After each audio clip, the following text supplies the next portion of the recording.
Towards the end of 2022, CPC Finland has just finished constructing the first phase of Lappfjärd wind farm in Kristinestad, southwest Finland.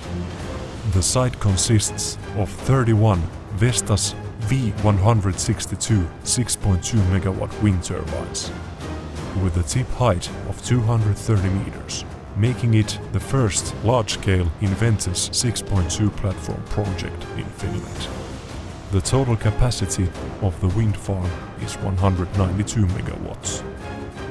The wind farm's annual electricity production equals the consumption of the whole municipality of Vaasa. The construction was carried out in record time, from start to finish in less than 18 months.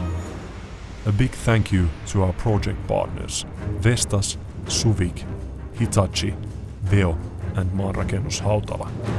Project was completed in cooperation with Prime Capital AG. The second phase is already underway and its commissioning is planned for autumn 2023. This will increase the total capacity to 242 megawatts, making Lappfjärd one of the largest wind farms in Finland. When completed together with the twin project of Lappfjärd, the total joint capacity of the two wind fields will be 442 megawatts.